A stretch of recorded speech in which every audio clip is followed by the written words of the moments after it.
A Revell kit was a box of plastic parts a child could turn into a battleship, a jet, or a race car. Gray sprues, a folded instruction sheet, tiny decals, a tube of glue on the table, parts small enough to lose under a kitchen chair but precise enough to become a machine. For many American kids, this was the first machine they ever built with their own hands. By 1956, model building had reached deep into American childhood. One widely repeated figure claimed that more than 80% of American boys built models. Revell boxes sat in five and dimes hobby shops, bedrooms, closets, and garages, turning ships, planes, cars, rockets, and engines into something a child could assemble piece by piece. 6 decades later, the American company behind Revell sold its remaining assets for $3.9 million. The boxes did not vanish. The name did not vanish. What disappeared was harder to see from the shelf, the Venice factory, the molds, and the decisions that once made Revell an American model kit institution. In 1943, Louis H. Glaser started a small plastics company in Southern California. The name on the paperwork was Precision Specialties. The work was not yet aircraft, battleships, or cars in miniature. It was injection molding plastic, heated, pushed into a tool, cooled, released, trimmed, and packed for another use. Glaser did not begin with a toy empire in mind. He began with machines. After the war, Southern California had leftover industrial material that could be bought by people who knew what to do with it. Surplus plastic, used machine tools, equipment from a larger wartime economy now available to smaller shops willing to take the risk. For Glaser, the first pressure was simple. A molding machine had to keep working. Empty presses did not pay for themselves. Early Revell products were small enough for 5 and dime shelves, HO scale train sets at 187 ratio locomotives, freight cars, passenger stations, utility buildings, and farm pieces. They proved the shop could make small plastic objects with repeatable detail. But detail alone did not make a child reach for the box. The missing piece arrived in 1950 from 2 English toy designers with a line of miniature vintage cars.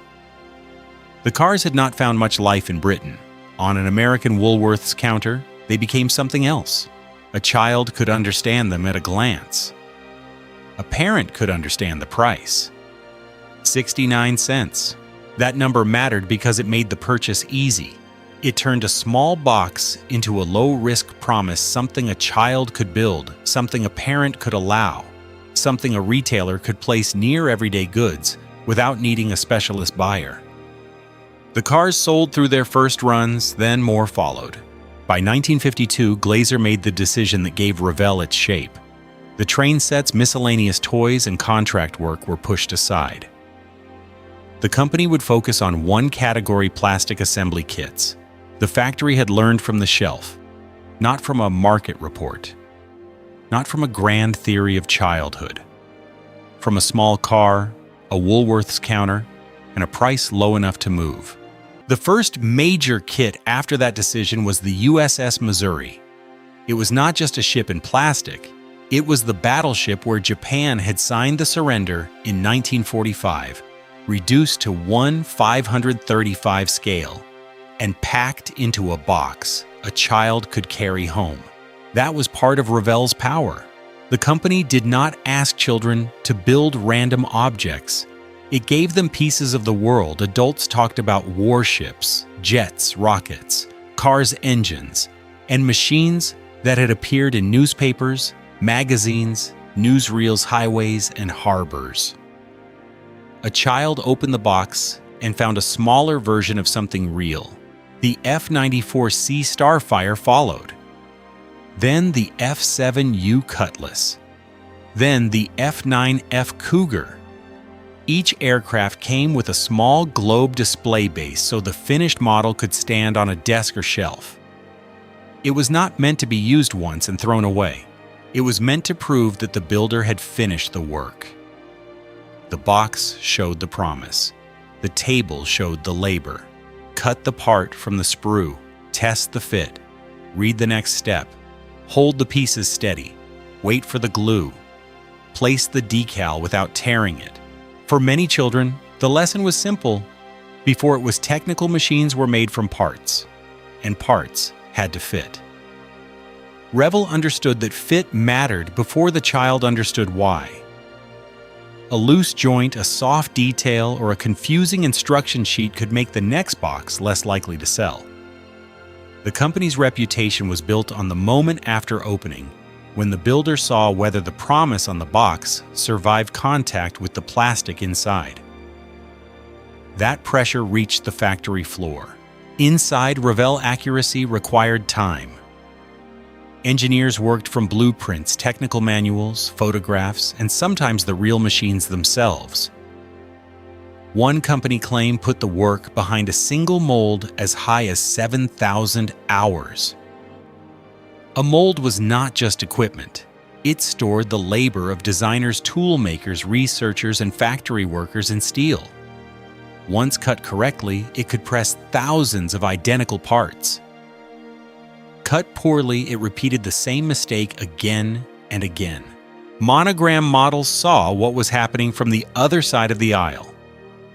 The Chicago area company had built balsa wood kits after 1945. Balsa asked the builder to sand and shape. Plastic arrived with more of the finished detail already molded into the part. It changed what children expected before they even picked up a knife or glue.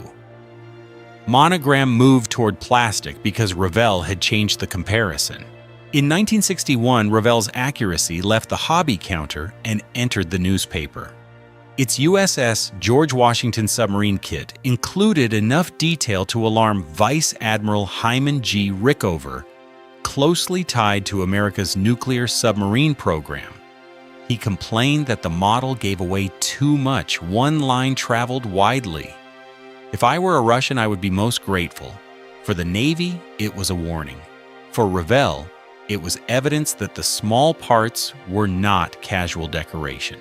The company had made miniature machines accurate enough for adults to argue about. That was the strength of Revell's rise. It was also the cost built into it. In 1956, a small Revell office opened in Bielefeld, Germany. At first, it was not there to replace Venice. It was there to move American-designed kits into European hands. Boxes that began with decisions in California could now reach customers across the Atlantic. A year later, the operation moved to Bunde, into a building that had once made cigars. That detail is easy to miss. Revell's future in Germany did not begin as a dramatic break. It began as a sales route, a storage space, a local staff, and a practical question: how do you sell American model kits to European builders? For years, the answer was simple: import the boxes, distribute them, learn the customers. But the staff in Bunde was not only moving products, it was also learning what subjects European builders wanted, what prices worked, which kits traveled well, and where the American catalog did not quite fit the local shelf. Then, in 1971, Bunde produced its first original Revell kit, a 1/8 scale BMW R 75/5 motorcycle. Designed in Germany, tooled in Germany, sold under the Revell name. That one box changed what the German operation meant. It was no longer only passing along decisions made in California. It could choose a subject, create the parts, cut the tools, and place a German-designed kit into the Revell catalog. The logo stayed familiar. The work behind it had begun to shift. During the 1970s, Revell Germany added more pieces. It acquired mold tooling from the British manufacturer Frog. It expanded distribution into Eastern Europe. It built its own path from idea to box to customer. None of this meant the American business had collapsed. Venice still carried to the old identity. American hobby shops still knew the name. Builders still opened boxes with the same logo. But Bunde had learned something important. It had learned how to survive without waiting for Venice. Back in the United States, the afternoon was getting more crowded. In 1977, the Atari 2600 entered American homes. Cable television added more channels. A teenager who once spent hours sanding seams and waiting for glue now had faster ways to fill the same time. The kit did not become useless. It simply asked for patience in a world offering more immediate rewards. A hobby shop owner did not need a national sales report to see the change. He could see it on the shelf. A kit that once moved quickly might sit longer. A teenager who came in for aircraft decals might come in less often. A parent who once bought a small box as an easy Saturday project now had more things competing for the same few dollars and the same free afternoon. For Revell, slower shelves created a specific kind of pressure. A plastic kit could still look inexpensive in a store, but before it reached that store, it carried it the cost of research mold cutting test shots, corrections instructions, box art packaging distribution, and enough unsold risk to make every new subject a bet. A cheap box was not cheap to create. The old formula needed volume. Many boxes, many builders, many repeat purchases. The 69-cent lesson from Woolworths had worked because the price was low, the object was clear, and the customer base was wide. When the customer base narrowed, the same formula became harder to support. Revell had seen this problem once before in a different form. In 1965, Lou Glaser acquired International Raceways and opened a 17,000-square-foot Revell Raceway slot car facility in Los Angeles. The tracks could fill a room. Commercial customers could order layouts for as much as $8,000. On the surface, slot cars looked close to Revell's world. Small machines, young customers, speed, detail, a hobby built around cars and parts. But a slot car track was not the same as a model kit on a table. It needed space. It needed repeat visits. It depended on a craze holding long enough to justify the investment around it. Within about 2 years, the boom had thinned. Revell had followed a fast-moving hobby away from the slower discipline that had made its name. That did not end the company, but it showed how difficult the next era would be. The American hobby market was no longer a simple shelf, waiting for more kits.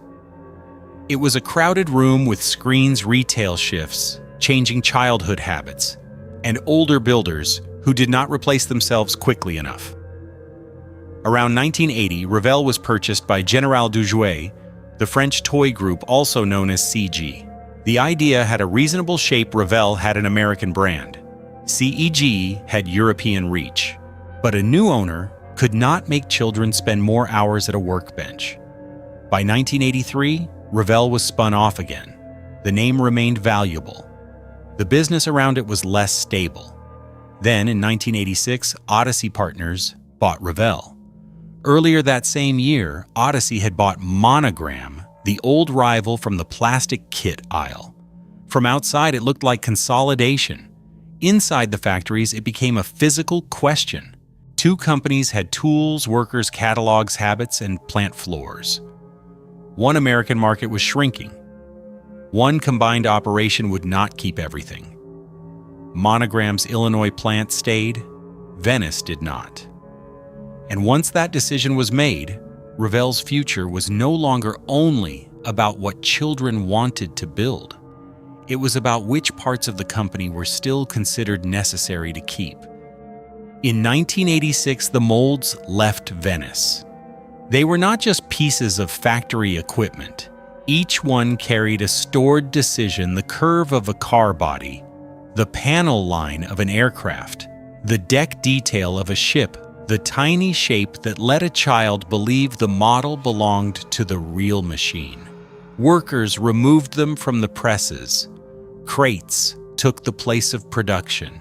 The route ran roughly 2,000 miles east from California to Illinois, where the combined Revell Monogram operation would continue around the plant that remained.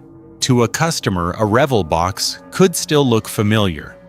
To the company, something more basic had changed.